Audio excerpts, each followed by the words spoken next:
Big games mean big parties, but can DPS keep up with game day drinking? Then yet another hurricane is picking up speed and power as it heads for the Caribbean. High winds have officials and residents worried. And diversity took center stage at this year's Emmy Awards as women and minorities went home with historic wins. Annenberg TV News is next.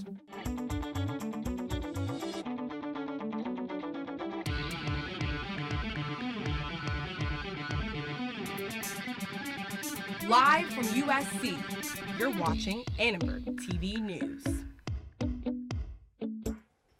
A California bill will mean new projections for immigrants. Good evening, I'm Sophia Bosk. And I'm Dan Toomey. Undocumented students at USC say they're encountered that a bill making California a sanctuary state is close to becoming law. It gives you like a hope in, that justice might exist, for people that are being discriminated against, their color or their legal status. The bill would limit cooperation between local law enforcement and federal immigration agents and prevent local officers from asking about a person's immigration status. The LA County Sheriff's Department has been opposed to the sanctuary policies in the past, not now. They say they're satisfied with the bill. I think it's a balance. It balances public safety and public trust. I have not heard of one advocate group that has come out against it in its current form. So I would suspect that most are pretty satisfied with the bill. Law enforcement would be required to notify immigration officials when a violent felon is being released. Governor Jerry Brown is expected to sign the bill into law within the next 30 days. President Trump met today with Israeli Prime Minister Benjamin Netanyahu during his visit to the United Nations. The two leaders met to talk peace in the Middle East. I look forward to discussing with you how we can address together what you rightly call is the terrible nuclear deal with Iran and how to roll back Iran's growing aggression in the region, especially in Syria. Trump played coy on whether the U.S. would honor the Iran nuclear deal, saying, "You'll see very soon." Iranian President Hassan Rouhani worried there would be consequences for the U.S. if Trump doesn't hold up his end of the bargain. Exiting such an agreement would carry a high cost for the United States of America, and I do not believe that Americans would be willing to pay such a high cost for something that will be useless for them. Trump plans to meet one-on-one with more than a dozen world leaders later this week, including the head of the Palestinian Authority. The president's big moment will come tomorrow when he speaks to a session of the UN General Assembly for the first time. The World Harvest Food Bank has served the USC community for 3 years, but this week they're moving. Annenberg Media's Rebecca Patterson has details on what this means for students. The founder of the World Harvest Food Bank says the idea to feed the community struck him at 2 in the morning, 12 years ago. Since then, he and his team have fed thousands of people. Unfortunately, they have been forced to move. We had to move just because they tripled my rent. And then they're tripling my rent now, so I'm here. The pantry was originally walking distance from campus on 32nd Street. Now it's about 5 miles away, outside of campus cruiser boundaries. We had a lot of students that were living off campus, so 3-4 dorm mates would come by, and for $30, they all pitch in $10 each, and they had over $200 in groceries. On a typical visit to the World Harvest Food Bank, you're given a grocery basket and are able to fill it with as much groceries as you can carry. But for USC students, this just got far more difficult. The new location is on the corner of Venice Boulevard and Arlington, more than an hour walk away. USC offers assistance for students facing food insecurity. And Mary Ho explains how it works. A student at USC, a current student at USC, can receive a food card, $25 food card to Trader Joe's, where they can pick up groceries, and they can receive up to 4 per semester. We have the virtual food pantry, but we also have 2 grab-and-go locations. They are smaller physical pantries that provide dry food to students who are once again dealing with hunger issues. Students can find more information about the virtual food pantry at USC's Student Services website. World Harvest will open its doors this Wednesday. For Annenberg Media, I'm Rebecca Patterson. Emmys So Black was trending on Twitter today after the most diverse group of Emmy nominees and winners took the stage last night. But reporter Addison Stafford spoke with USC students who believe Hollywood still has work to do. Just a year and a half after #OscarsSoWhite, the Emmys presented dozens of awards to actors from every kind of background imaginable.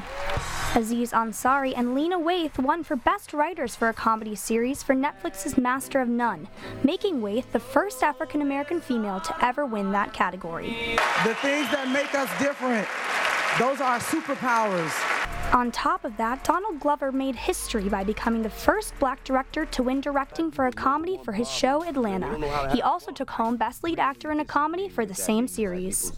He only directed one episode that season of Atlanta. Like that, it is so cool. Many students agree that Hollywood is making major progress, but some, like SDA student Sydney Phillips, who was selected to hand out Emmys last night, still believe there is work to be done.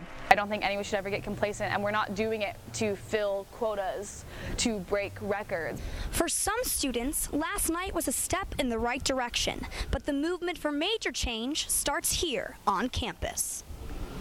Aren't at the point where they need to be, where we can say that these kids who are here studying now are going to leave and go take those lessons and incorporate diverse stories into whatever they're creating. Mills says those diverse stories help writers, directors, and actors reach a wider audience. What we need to start practicing now is casting diverse casts, telling new stories, diverse stories, and that's something that needs to be a greater emphasis here. The number of people watching this year's Emmys was about the same as last year, at about 11.5 million. I'm Addison Stafford reporting for Annenberg TV News. Speaking of the Emmys, we are joined today by Amy Suto. She graduated from USC's School of Cinematic Arts just last year, and she's already been nominated for an Emmy, a college television Emmy, for a mini-series called Con that she wrote and produced. Amy, thank you so much for joining us today. Thank you so much for having me. Yeah, and congratulations. Thanks. Thanks. On that note, if you could just tell us a little bit about Con for those viewers who haven't seen it yet. Yeah, absolutely. So Con was a 2-season miniseries that I created through Trojan Vision with the help of Jen Enfield-Kane, who couldn't be here tonight. And it basically follows these con artists on a college campus as they fall in love, get in trouble, and in the beginning of the second season, they accidentally commit murder and have to cover it up. Wow, and so how do you feel about the fact that the Television Academy has recognized your work? It was incredible. We were nominated for a College Television Emmy for the past 2 years for both seasons, and what was really exciting is that when I was at USC, there weren't any other scripted programs happening at Trojan Vision, which was crazy because I was surrounded by incredibly talented individuals. My writing partner Jen was just amazing, and we both bonded over these thrillers that we loved, and so the ability to create Con and be able to collaborate with over 100 fellow classmates, professional actors, it was amazing. So to have that work recognized and to be able to go to the Television Summit and then to be awarded at the Television Academy, it was incredible to, just be nominated and be there and to celebrate everything that we've done with everybody else. Right, and on that note, what do you think was the most difficult part, or a few of the most difficult parts about putting the miniseries together? Yeah, well, Jen and I were both screenwriting students, so we knew story inside and out, and approaching that was challenging at times, but still pretty easy compared to production. Production took a small army of students who gave up their weekends and shot with us day after day after day, and we, they helped us with casting, and it was really the strength of our team and all of these people from all the different departments across USC pitching in that made the series possible. And kind of on a different note, before we were talking about diversity and diversity in the world of film and television, what has been your experience so far with the business? Well, I've been very lucky since I graduated. I started working at Verve, which is a literary and talent agency, and watching their approach to diversity and especially bringing women and women of color into roles such as writers and directors and executive producers that they weren't there before.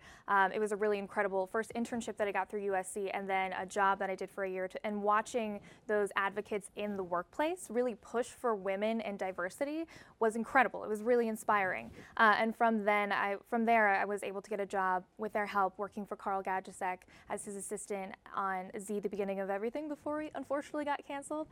So just kind of watching all of these people who were there to support women and diversity was incredible. Wow, well, that was amazing, and that's all we have time for. You can watch the entire miniseries for free at contvshow.com and follow Amy's work at amysuto.com. Amy, thank you so much for coming into the studio. Thanks for having me. Dan, back to you. Thanks, Sophia. A hepatitis outbreak in San Diego has Los Angeles taking measures to keep the virus from spreading here. As Hurricane Irma barrels toward the Caribbean, high winds have it up to a Category 5. Then Rihanna's new makeup line is getting buzz by bringing diverse shades to the makeup aisle. So good to see you guys. So, what's up? Oh, we finally bought a place. Holy cow. You seriously have enough saved to do that? We've been putting a little aside each month. Jeez, at the end of the month, we have nothing left to save. Yeah, I have no idea where it goes. Well, you're spending a lot on... Was it good? Oh, God.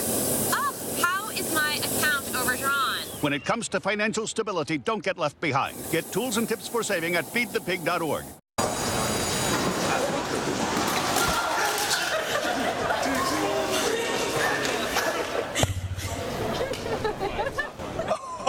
That's low. That's low. Look, he's watching.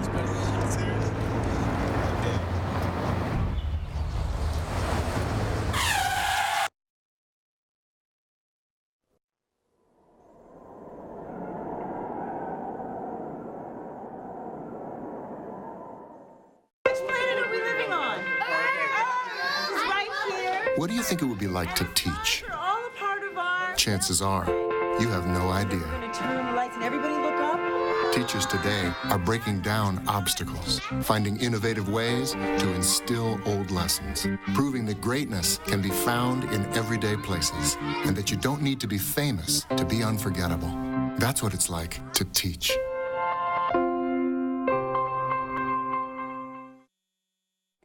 LA County health officials are worried that a serious outbreak of hepatitis A may hit San Diego and is on its way up to Los Angeles. It sort of grew because there were people that probably weren't very sick that were passing it on, and eventually it just sort of escalated. It's sort of like, one person can infect, hundreds of people potentially. So just a few extra people being infected can result in a lot more people being infected than just one per person. People living in unsanitary conditions are at higher risk of contracting the virus. Experts recommend getting vaccinated and washing your hands to lower risks of infection. According to health officials, 421 people in San Diego have been affected with hepatitis A, including 16 people who have died. Homeless people and drug users count for 65% of the cases. Pediatricians issued a warning today about the dangers of tattoos and body piercings. We talked to one tattoo artist who says customers of all ages are informed about the risks. Especially someone who's getting a tattoo for the first time, I let them know off the bat, we're going to open up the packages in front of you to let you know, to make sure that it is a brand new needle, a brand new tube, everything is clean, everything is sterilized, and there's no risk of anything in this shop. The American Academy of Pediatrics published a report today that tattoos and piercings are now more common. Doctors warn that too many young people are ignoring health risks, such as infection. Doctors also recommend that all young people talk with an adult before getting a tattoo so they may better understand the long-term effects of their decision. And so it's definitely been a lot cooler this week after 2 sweltering weeks we had over the past month. I'm glad that the temperatures finally chilled down a bit. Yeah, I had to pull out a sweater the last few days. It's been pretty chilly. Let's throw it to Lindsay, our weather anchor, to see what she has to say. Thanks, guys. That's right. It looks like fall might be finally coming to Los Angeles. Let's take a look at your current conditions. As you can see, it's 73 degrees out, partially cloudy, but pretty good weather overall. But fall is coming to LA, so pull out those jackets and those Uggs because it's about to get cold out there. Let's take a look at tomorrow's conditions. Looking at Big Bear, 67 degrees out. It's still a nice time to go up, maybe hike, hang out up there. 81 degrees in Riverside. Now going up through the valley, we're seeing that it is 75 degrees in the valley, a little bit cooler near the coast. You might still get a few beach days in this season. Back home, closer to USC, it looks like we're going to have 75-degree weather tomorrow. You'll probably need a jacket if you're from here. Now taking a look at the 5-day forecast, we see it's cooling down a little bit during the week. We're going to have clouds until Thursday, but the weekend should be bright and sunny if you're planning on staying here during the Cal game. Hurricane season is not over yet. Hurricane Maria, following a very similar path to Irma, is quickly moving toward the Virgin Islands and is expected to make landfall in Puerto Rico Wednesday morning. Mooyah is sustaining 160 miles per hour winds as it gains strength over the Virgin Islands, including St. Lucia. It has doubled in severity over the past 24 hours as it moves toward a Category 4 storm. This comes just 2 weeks after Hurricane Irma and leaves many on the island struggling to find shelter. Puerto Rico hasn't been hit by a storm this severe in 85 years, and now in 2 weeks they'll have been hit by 2 major hurricanes. To have the core of a major hurricane, Category 4 or 5 hurricane, pass over a particular location is pretty rare. So, although they've had a lot of close approaches, to actually have one make landfall on the island is not very common. So it's a distinct possibility that this one could be a direct hit here in a couple of days. Puerto Rico is expecting 12 to 20 inches of rain and strong winds for 24 hours after landfall Wednesday. This region has been hit by 2 hurricanes in 2 weeks. I really hope that everyone's doing okay and has found shelter. I know it's hurricane season, but for some reason this year it just seems like it's just been relentless. Right. It really has. Yeah. Los Angeles Mayor Eric Garcetti says that 14,000 LA residents have already registered to volunteer for the 2028 Olympic Games. Garcetti says volunteer efforts will help LA improve transportation, housing, and accessibility to sports facilities. In Skid Row, we can go help adopt a school and clean it up. We can do all of these things that make LA ready not just for the world for a moment, but for ourselves forever. Unlike past Olympic host cities, LA will rely on its existing infrastructure for the 2028 Games. Garcetti says this will allow Los Angeles to reduce spending on buildings, instead creating what he calls a human legacy. And hey, Dan, I was biting my nails on Saturday. Did you stay for the entire game? Yeah, absolutely. I did manage to stay through the whole 4 hours. It was a crazy game, but I bet our sports anchor Nick Alfano can tell us more about it. Thank you, Dan. We'll look back at USC Texas game, talk to Yogi Roth about the future of these Trojans, and highlight one former Trojan making his big splash in the NFL.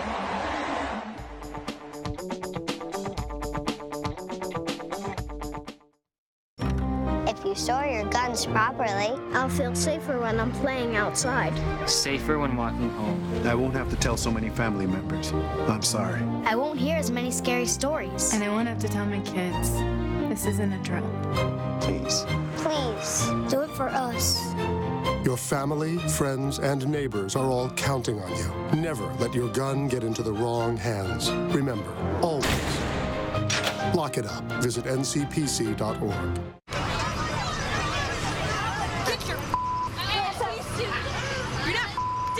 Yes, I am.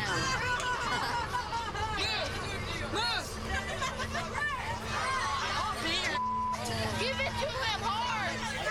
No. Every day, kids witness bullying. Why you stab me with it? No. They want to help, Ow. but don't know how. Teach your kids how to be more than a bystander. Visit stopbullying.gov. To Maddie, congrats on paying off all those student loans. Finally, right? How'd you manage that anyway? I started tracking my spending, changed a couple of habits. Wow. I'm kind of living paycheck to paycheck right now. I don't even know how I'm doing it. Well, have you tried saving a little? I want to, but where's that money going to come from? Bill collectors, they're the worst. Am I right? When it comes to financial stability, don't get left behind. Not home. Get tools and tips for saving at feedthepig.org. The USC Trojans football team provided a heart-pounding battle against unranked University of Texas. Though the squad pulled out the victory, USC dropped a spot to number 5 in this week's AP poll. Saturday's game proved that everything is bigger when playing Texas. On 4th and goal from the 1-yard line, Coach Clay Helton gave the ball to running back Ronald Jones, who got stuffed at the line. SC would not be denied first blood, though. Late in the second quarter, star wideout Deontay Burnett dove for a touchdown catch from quarterback Sam Darnold. The Trojans led 14-10 with 50 seconds left in the game. Then Texas quarterback Sam Elringer threw a bullet to Armonte Foreman to take the 17-14 lead. But when all hope was lost, Darnold led USC down the field. On the first play of overtime, Darnold connected with Burnett for a little deja vu, putting USC up by 7. After Texas tied the game, sophomore lineman Christian Rector stripped Elringer at the goal line, setting up freshman walk-on Chase McGrath's game-winning field goal. Burnett is making electric performances his weekly gig, bringing in 8 catches for 123 yards and 2 touchdowns, including the first overtime score. This was his 4th straight 100-yard receiving game, dating back to the 2017 Rose Bowl. And Christian Rector made fans forget about the litany of Trojan injuries after recording 6 tackles for 2.5 tackles for loss and 1.5 sacks. He also forced the fumble in overtime, leading to USC's game-winning drive. With more on the Texas thriller and what to look for heading to the weekender at Cal, here's our correspondent Julia Poe, who spoke with Pac12 analyst Yogi Roth earlier today. The unlikely hero for USC on Saturday was walk-on freshman kicker Chase McGrath.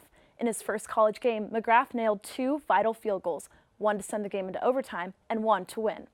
Pac12 Network's football analyst Yogi Roth talked with us on how a walk-on can make an impact in a top-tier program like USC. I was a former walk-on at the University of Pittsburgh, and I played like he did as a freshman, and you're fighting for your chance. To me, it was a great reflection of the culture that Clay Helton has created. Scholarship, walk-on, it doesn't matter within that program, and he's created that where every player feels as though they have a role on the team. To me, it's a beautiful reflection of a culture set for an entire program by the head coach. Roth also weighed in on how fans should react to a bumpy start to the season, as the Trojans have struggled against unranked opponents.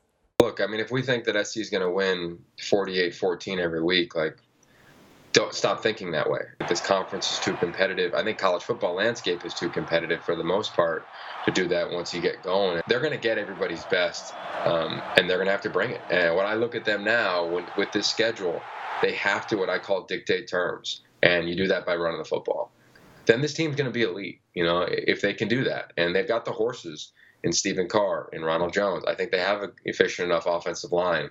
Obviously, they have threats on Deontay Burnett and Sam in the throw game. Their biggest element will be that type of, mental resiliency, the grit necessary to show up week in, week out. Without a bye week, unlike any other team in the conference, the Trojans will certainly be put to the test this season. Thanks, Julia. The football team kept campus exciting for all of us this weekend, but other Trojan squads were ruling the road. The women's soccer team traveled to Loyola Marymount on Friday. Down 1-0 in the 85th minute, the Trojans netted 2 goals in the 85th and 87th minutes to come from behind and win 2-1. They visited the University of San Diego on Sunday to play the Toreros. After giving up a first-minute goal, SC scored 3 unanswered, 2 by Savannah DeMello, to win 3-1. The number 12 women's soccer team will open Pac-12 play at Utah this Saturday. And the second-ranked men's water polo team embarrassed their opponents in the Aggie Roundup tournament this past weekend. The Trojans outscored their opponents 74-16, winning their closest game by a measly 8 goals. Water polo will face UC San Diego on Thursday before playing co-host to the Mountain Pacific Invitational this weekend. And number 21 women's volleyball breaks into their own Pac-12 play this week, playing UCLA at Pauley Pavilion on Wednesday night at 8. They come home to host Oregon State at the Galen Center on Sunday afternoon. And former USC number 1 wide receiver Juju Smith-Schuster made his first impression on the NFL stage this weekend. Taking the toss from Pittsburgh Steelers quarterback Ben Roethlisberger, Juju hid behind the O-line and pounded his way into the end zone for his first career NFL touchdown.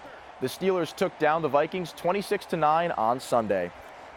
Big week for NFL football, or for USC football, guys. We had Juju with a big touchdown there. We had USC with a great come-from-behind victory at Texas. And we've got a big week coming up now, big weekender. USC going up to play Cal. Cal is a surprising 3-0. What do we think looking ahead? I don't know. I feel like all 3 wins, while they have been wins, they've been really, really close. And so I'm a little nervous because Cal is also 3-0. So. Exactly. I tell you what, Nick, you look at USC right now, and this is a team where you got a lot of young players who show a lot of heart. Sam Darnold, Deontay Burnett, and once again, you don't know if they have the maturity to pull off these big wins, but right now we're seeing a lot of hope. And so that's what I have going into this weekend is hope for my Absolutely. I mean, USC comes into the season, preseason, a definite top 10 team, but it's weird because the first 3 games, the offense and the defense have not played up to their potential together. You've either had Sam, Rojo, and Stephen Carr carrying the team, or you had the defense, like against Texas, limiting Texas to 17 points in regulation. I can't wait till they actually come together to see what we can produce on that field, and I hope it comes together at Berkeley so we can show those Bears who's boss. I know, and I really, really think that is the weakest link of the team right now is the defense, and if they can bring those two together, I think it'll make us so Well, they're coming off a great game at Texas, so we'll see what happens, guys. Exactly, and especially with this team, you want to see them unified like we had last year, and especially as a dedicated USC fan as I am, you don't like to see it come down to the line as it did yesterday. Great game, but entertaining for fans across the country. But here at USC, I didn't really know if I liked what I was seeing there. My heart was palpitating a little bit too much for a football game for a 19-year-old personally. I don't want to have to go to a doctor to check that out. But the season still looks pretty strong. After the Cal game, they go up to Pullman, Washington to play Washington State, who's now a ranked team. And I think after that game, we'll see where USC really stacks up in the Pac-12. Well, thank you. Rihanna's new cosmetic line struck a chord with makeup lovers. Its diverse shades are flying off the shelves.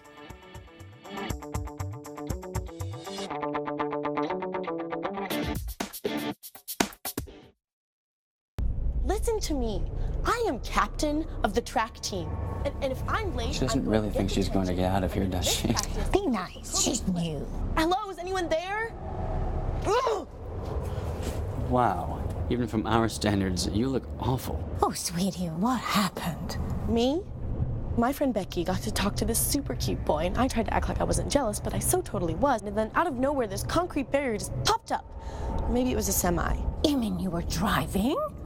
Yeah. I mean, I know the whole eyes on the road thing, but this was a super important text. Maybe you have to know, Becky. Texting? Great. But it was only like 5 seconds, and I'm a really, really fast texter, so it wasn't even a big deal. Actually, has she texted me back yet? Wow, I get like no bars in this place. I wonder if they have Wi-Fi here.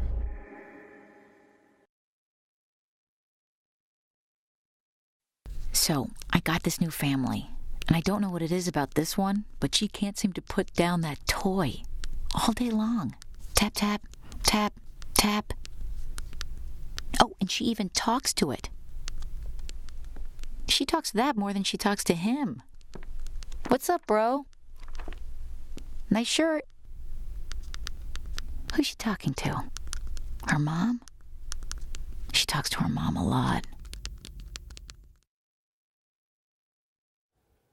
Rihanna's new makeup line is turning heads with its diverse range of shades that suit a wide range of skin tones. Fenty Beauty offers 40 shades of concealer and foundation. We talked to some USC students who said it's about time that women of color have more choices when shopping in mainstream makeup stores. A lot of companies don't produce colors that match darker skin people, so it's nice that her line, it does cover lighter skin, it goes to white skin, but it also has a lot of colors that match brown, darker brown, and all the shades of brown. There are shades that are represented that weren't there before, and like you can find the shade that fits you, and I feel like that's also something that's pushing people to go and buy. It's been just over a week since the pop star introduced her line of makeup, and already some of the darker shades are sold out in Los Angeles area stores. Thanks for watching Annenberg TV News. From everyone at Annenberg Media, I'm Dan Toomey. And I'm Sophia Bosk. You can watch us on the web at uscannenbergmedia.com. Good night.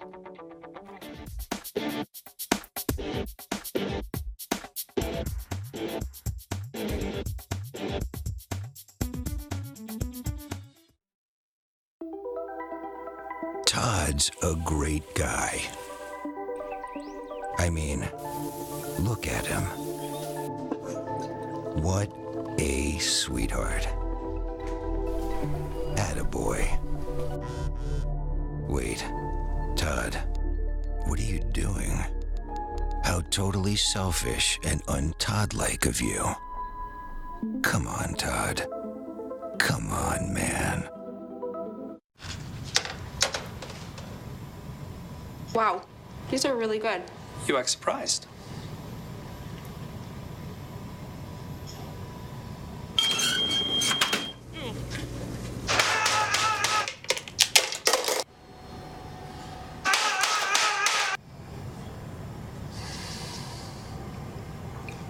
Practice makes perfect. You don't have to be perfect to be a perfect parent. There are thousands of teens in foster care who don't need perfection. They need you. So they say it's a man's world? I don't see anybody's name on it. While they would doing their thing, we've slowly changed all. Today, women can do anything men can do. And there's one thing we're even better at.